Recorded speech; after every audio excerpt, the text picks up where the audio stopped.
বাংলাদেশকে আমেরিকা বানাবেন নাচুন আপনারা। 18 কোটি মানুষকে পথে বসাবে মোহাম্মদ ইউনূস। 5 অগস্টের পর থেকে বাংলাদেশকে নিয়ে একের পর এক গুজব ছড়িয়ে আসছে ভারতীয় গণমাধ্যম রিপাবলিক বাংলা, TV9 বাংলা ও আজতাক বাংলা। এসব গণমাধ্যমের প্রিয় পাত্র হাসিনার ছেলে সজীব ওয়াজেদ জয় এবং নিঝুম মজুমদার বাংলাদেশকে অস্থিতিশীল করতে তাদের ষড়যন্ত্র অব্যাহত রয়েছে। তবে ভারতীয় গুজব মিডিয়ায় বিএনপি নেতাদের উপস্থিতি কিসের ইঙ্গিত দিচ্ছে? তাদের সঙ্গে ভারতীয় মিডিয়া যোগাযোগ করছে কিভাবে? কোনো এজেন্টের মাধ্যমে কি বিএনপি নেতাদের সঙ্গে যোগাযোগ করছে তারা? সেই এজেন্টই বা কারা? এসব প্রশ্ন উঠছে জনমনে। তারা কি ভারত থেকে এসছেন?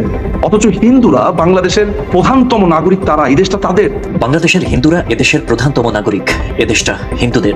ভারতের মন জয় করতে অকপটে এমন কথা বলেছেন নিঝুম মজুমদার। একই সাথে বিভিন্ন সময় ডক্টর ইউনূসকে নিয়ে আক্রমণাত্মক মন্তব্য করেছেন নিঝুম। বাদ যায়নি বিএনপিও। যে বিএনপির কি রাজনৈতিক অপরিপক্কতা দিনের পর দিন মানে এটা বেড়েই চলছে, নাকি এরা এখনো একটা ড্রিম ওয়ার্ল্ডে বাস করছে? পতিত আওয়ামী প্রেতাত্মারা নিয়মিতই ভারতীয় গুজব মিডিয়ায় বাংলাদেশ বিরোধী বিভিন্ন মন্তব্যে ব্যস্ত সময় পার করছেন। সজীব ওয়াজেদ জয়, নিঝুম মজুমদার ও নিষিদ্ধ ছাত্রলীগের সভাপতি সাদ্দামও ভারতীয় মিডিয়ার নিয়মিত অতিথি।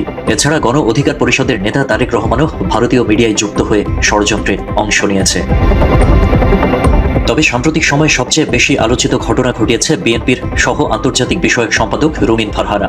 ভারতীয় গুজব মিডিয়া আজতাক বাংলায় যোগ দিয়ে বর্তমান সরকারের সমালোচনা করেন তিনি। ভারতীয় গুজব মিডিয়ায় তার উপস্থিতি তাদেরকে গুজব ছড়াতে আরো বেশি অনুপ্রাণিত করবে বলে ধারণা বেশিরভাগ মানুষের। আমি জানি না ডক্টর ইউনূস আসলে কি করতে চাইছেন। ডক্টর ইউনূসের সাথে আপনি কিন্তু এনসিপি কে আলাদা করতে পারবেন না। অন্তর্বর্তী সরকার দায়িত্ব নেওয়ার পর থেকে ডক্টর মোহাম্মদ ইউনূসের সমালোচনায় ব্যস্ত বিএনপি নেত্রী রুমিন।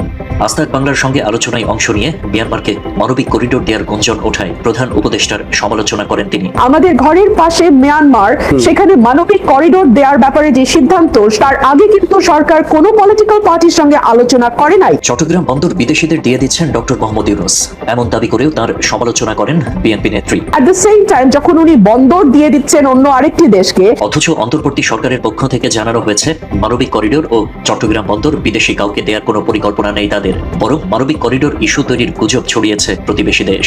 করিডোরের প্রচারণা কিন্তু বাংলাদেশ থেকে। এইটা উঠেছে প্রতিবেশী দেশের একটি নিউজ পোর্টাল থেকে। আপনারা খোঁজ করে দেখবেন, আপনারা জানেন।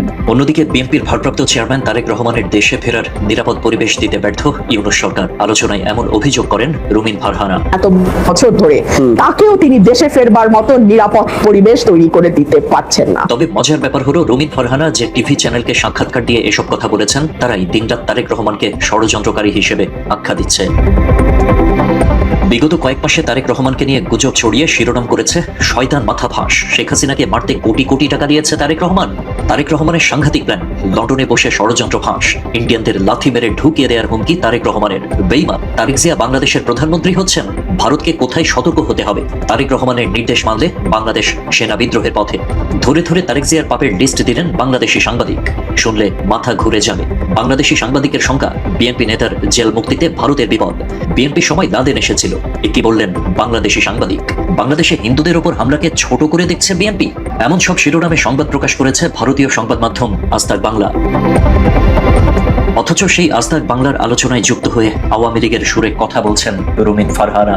সেই অনুযায়ী কিন্তু তার এইরকম কৌশলগত সিদ্ধান্ত বা পলিসি ডিসিশন নেওয়ার মতো এখতিয়ার নাই। ল অর্ডার সিচুয়েশন খুবই অ্যালার্মিং। অর্থনীতিতে একমাত্র রেমিটেন্স ছাড়া আর কোনো দিকে কোনো সুখবর নাই। শুধু রুমিন ফারহানা ভারতীয় মিডিয়ার আলোচনা অনুষ্ঠানে যুক্ত হয়েছেন এমন নয়। বিএনপি চেয়ারপারসনের উপদেষ্টা ফজলুর রহমান সহ একাধিক নেতা ভারতীয় মিডিয়ায় বক্তব্য দিয়েছেন।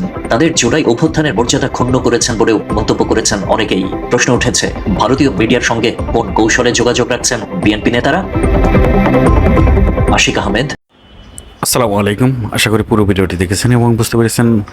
ইলিয়াস হোসেন ভাইয়ের অন্যতম একটি চ্যানেল তো বাংলা এডিশন থেকে আমরা শুনে আসলাম রুমিন ফারহানা কীভাবে ভারতের নিউজ চ্যানেলে টক শোতে গিয়েছিলেন, যারা বারবার তারেক রহমানকে খুনি বা নানা রকম অপবাদ দিয়েছে, সেই টেলিভিশনে যাওয়ার কোনো মানেই হয় না। এই বিষয় নিয়ে নানা আলোচনা সমালোচনা করা হলো। কেমন লাগলো অবশ্যই কমেন্টে জানাবেন। সবাই ভালো থাকবেন, সুস্থ থাকবেন। ভিডিওটি শেষ করছি। আসসালামু আলাইকুম।